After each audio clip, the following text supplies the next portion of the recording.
All right, last Browns topic of the day, guys. We were in the middle of our show yesterday when the Jalen Waddle trade came through. And we talked about the price Denver paid, a first and a third-round pick with a flop of fourth-round picks. We saw the potential price for a Max Crosby deal. There's been a number of big-time trades already this offseason. It got me thinking real quick. We don't spend a ton of time on this, but if the market for some star players is as high as some of these prices have indicated, a la 2 first-round picks for a 29-year-old Max Crosby, a first-round and a third-round for Jalen Waddle. There are others that I haven't mentioned, but there have been other bigger deals out there. Do you think Andrew Berry could get in on the market as a seller with some of their older players knowing the premium price he could get? Or do you think he's still in it as a potential buyer knowing the price of some of these guys? Who's, besides Myles Garrett, who would they sell? Denzel Ward. I don't have I put it in Denzel Ward's not bringing you a lot back. He's older as a corner, and he's been injured. He's missed time. Some of the other trades, by the way. The McDuffie trade and DJ Moore were the other two that I was I guess, looking at. Denzel Ward will bring something back, but I don't think you're getting a first-round pick for Denzel Ward. Can I interest you in a Jerry Jeudy?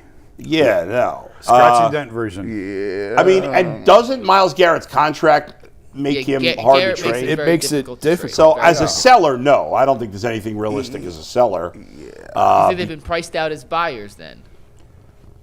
Are they priced out? No, it depends. This team is not one piece away from winning. Like, why are No, but if you got a young player. Yeah. Like the Tyson Campbell move. Like, that was a nice, I like that move because. Right, but you didn't have to give up that much. That's why I like that move. You only get Newsome, you were not going to sign him because he was a first round pick. You weren't going to give him a new contract. You got Tyson Campbell, a guy who came in, who's young, who played very well. And on top of it, he was already under contract. So I like those moves. But in terms of going out and just saying, like, okay, let's go get this person, this person, this person, I'm Project Stockpile guy.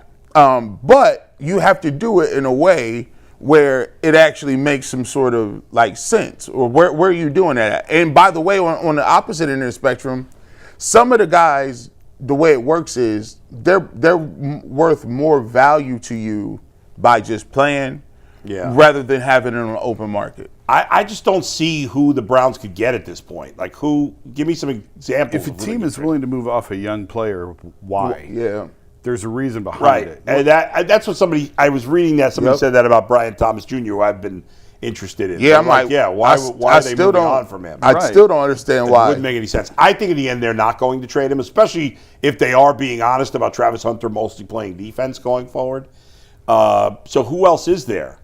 Like, A.J. Brown doesn't make sense for the Browns because he's old. No. If you're the Browns, you would only make a significant trade where you trade draft capital if you're getting a young player. Correct. Who's you got to be the Guardians. Am I going to get you a young player under control? Under team control with a nice number that ain't crazy. The Guardians haven't even made that kind of trade. That's what has been the most frustrating about the Guardians is they haven't even made that kind of trade in a while. Right, you're right. Anyway, I digress. The last time they did it was Savali for Manzardo, and it worked out. It was an absolute steal that Jay was apoplectically angry, because I don't know if the apoplectically angry makes sense, but he was apoplectic about it. He was so mad at that trade. Boy, and it was one of the best moves they've made in the last half-decade. All you need is Jimmy Haslam to own the Guardians. No. Lord. That would be terrible. As much as he'd be willing to spend. Think about it, though, Bull. Think about it. The only if you way had his bag, and he had this, you kept the front office.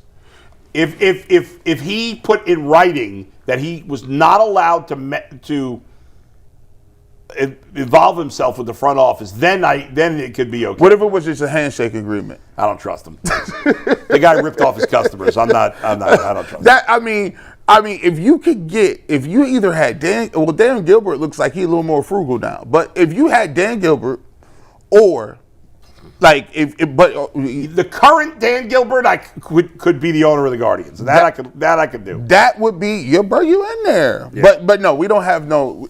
Them trades, this is why I don't think that they're going to trade for a receiver.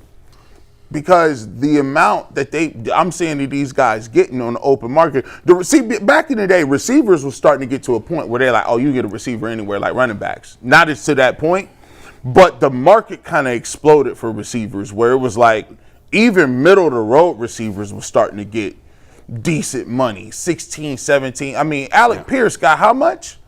A lot. Way more than he Almost should $30 have. million a year. That's crazy. So if that's the going rate for him, your best option is to figure out if you got somebody in-house. Like that's, but then again, Yeah.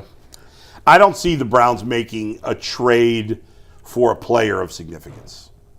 I see them making a trade in the draft, moving around with draft picks, but You can, because I don't want to contradict what we were saying a couple segments ago. You can make trades during the draft, but I don't think you're going to get the type of impact guys that we're talking about now. Those guys don't become available. You can get a guy to fill a hole for a year. sure. In a trade at the draft, but you're not getting a young impact blue chip And guy. if you're not getting that, you're not giving up a first round pick.